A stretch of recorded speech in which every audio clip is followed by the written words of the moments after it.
स्वागत है दोस्तों आप सभी का आज की एक और नई वीडियो में। दोस्तों हम लोग आज पढ़ेंगे राजपूत काल। इसका टाइम पीरियड है 800 से लेकर के 1200 ईस्वी तक।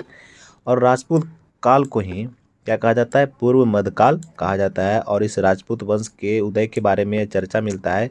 एक पुस्तक है, उसका नाम है पृथ्वीराज रासो। ये चंद्रवरदाय की पुस्तक है। किसका है ये? चंद्रवरदाय की पुस्तक है पृथ्वीराज रासो। इसमें जानकारी मिलता है, इस पुस्तक के अनुसार क्या हुआ था कि जो माउंट आबू पर्वत है, उस माउंट आबू पर्वत पर एक हवन हुआ था। उससे 4 वंश का उदय हुआ। जब हवन हुआ तो उससे 4 वंश का उदय हुआ। वो 4 वंश कौन कौन था? तो 4 वंश था, एक तो हो गया प्रतिहार। प्रतिहार जिसके बारे में हम लोग पढ़ चुके हैं, प्रतिहार, परमार। फिर एक हो गया चालुक्य, और चालुक्य के बाद हो गया ये चौहान। ये टोटल 4 वंश था, जिसके प्रतिहार के बारे में हम लोग पढ़ चुके हैं। चलिए अब देखेंगे परमार वंश। ये जो था मध्य प्रदेश के मालवा क्षेत्र में था। और इस वंश का सबसे योग्य शासक जो था इस वंश का, वो था राजा भोज। कौन था? राजा भोज सबसे योग्य था। ये अपनी राजधानी जो है, इसका जो राजधानी था धारा नगरी को बनाया था, जो कि संस्कृत का एक महत्वपूर्ण केंद्र था ये धारा नगरी। तो ये बात याद रखेगा।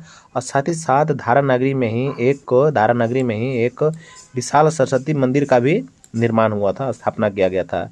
और इस काल में ज्योतिष का सबसे ज़्यादा विकास हुआ। और अंततः इस क्षेत्र पर दिल्ली सल्तनत का अधिकार हो गया। चूँकि हम लोग मेडिवल पे आ गए हैं, तो अंत में किसका अधिकार हो जाएगा? दिल्ली सल्तनत का अधिकार हो गया। चलिए अब आगे देखते हैं थोड़ा सा, जैसे कि गुजरात का चालुक्य देख लेते हैं, जिसको सोलंकी वंश भी कहते हैं।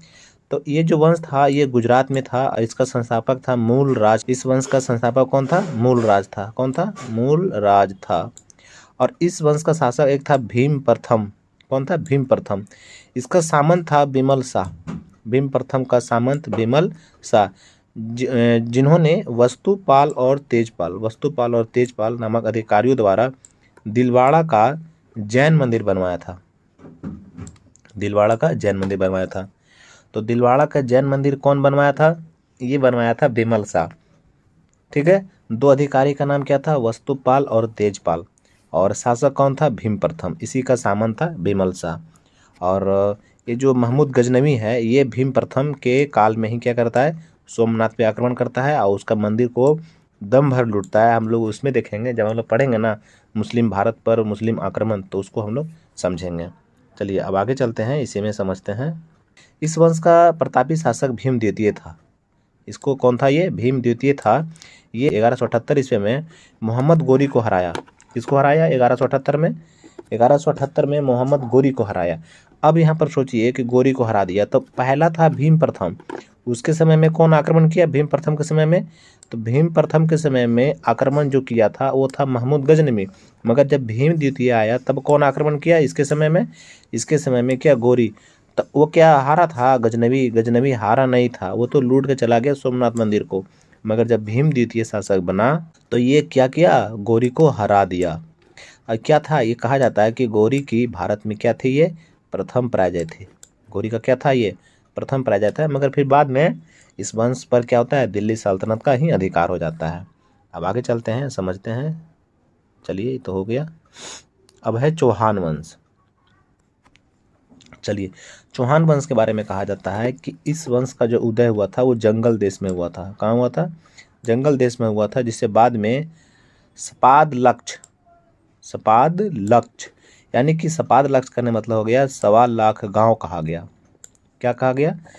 और जिसकी राजधानी थी अहि छत्रपुर। राजधानी कहाँ था? अहि छत्रपुर। और इस वंश के संस्थापक थे वासुदेव। कौन थे? वासुदेव, यानी जिन्हें सिंह राज भी कहा जाता है।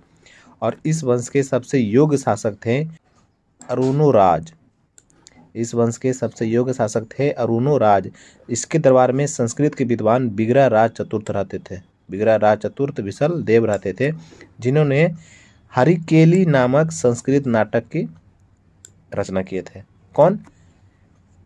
बिगड़ा राज चतुर्थ विसल देव, ये किए। चलिए अब आगे समझते हैं। तो इस वंश में, चौहान वंश में जो सबसे योग्य शासक कौन हो गया? अरुणोराज हो गया।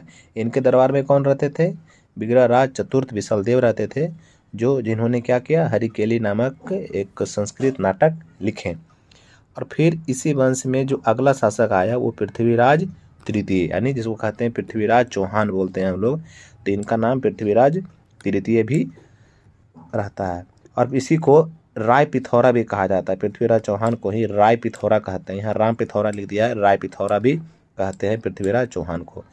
पृथ्वीराज तृतीय यानी चौहान की बात कर रहे हैं। इनके पिता का नाम सोमेश्वर, माता का नाम जो था वो कर्पूरी देवी था। माता का नाम था कर्पूरी देवी, जो त्रिचूरी के कलचुरी राजा अचल राज की पुत्री थी। माता कौन थी ये? त्रिचूरी के एक राजा था, उसका नाम था अचल राज। इसकी पुत्री थी कौन? जो इनकी माता है पृथ्वीराज तृतीय की, यानी कर्पूरी देवी। कर्पूरी देवी किसकी बेटी थी? ये राजा अचल राज की पुत्री थी। अब इनके दरबार में जयानक, चंद्रबरदाई, विश्वरूप, फिर बागीश्वर हो गया, जनार्दन हो गया, विद्यापति गौड़ हो गया, आशाधर हो गया और पृथ्वी भट्ट हो गया। ये सब मतलब कि विद्वान रहता था इसके दरबार में, पृथ्वीराज तृतीय के दरबार में, यानी कि चौहान के दरबार में। और वही चंद्रबरदाई है जो पृथ्वीराज रासो ग्रंथ की रचना करते हैं, इन्हीं के दरबार में रहते थे। फिर क्या हुआ कि 1191 ईस्वी में, जैसे कि पृथ्वीराज के बीच में और गौरी के बीच में युद्ध हुआ, तो पहला में तो गौरी को हरा दिया, मगर दूसरा में गौरी ही हरा देता है। किसको? पृथ्वीराज चौहान को। तो इसमें क्या हुआ कि समझिए यहाँ पर ये कि इन्होंने जयचंद के साथ मिलकर तराइन के प्रथम युद्ध यानी 1191 ईस्वी में मोहम्मद गौरी को पराजित कर दिया। पहला में साथ दिया, पहला में जयचंद किसका साथ दिया? पृथ्वीराज चौहान को साथ दिया 1191 ईस्वी में। उसके ठीक अगला साल फिर से युद्ध होता है। फिर यहाँ समझना है कि जो पृथ्वीराज तृतीय है, जयचंद की बेटी थी, उनका नाम था संयोगिता। संयोगिता को क्या हुआ ना कि जो स्वयंवर हो रहा था, तो स्वयंवर से पृथ्वीराज जो चौहान रहते हैं ना, वो उठा के लेकर आ जाते हैं इनको, अनेक प्रकार से अपहरण कर लेते हैं और उनसे शादी कर लेते हैं। मगर दोनों आपस में प्रेम करते थे, तो वो फिर लड़की भी राजी रहती है, यानी संयुक्ता भी राजी रहती है। तो जिस कारण से क्या होता है ना कि जो जयचंद रहता है, ये जयचंद ये विरोधी बन जाता है पृथ्वीराज चौहान का।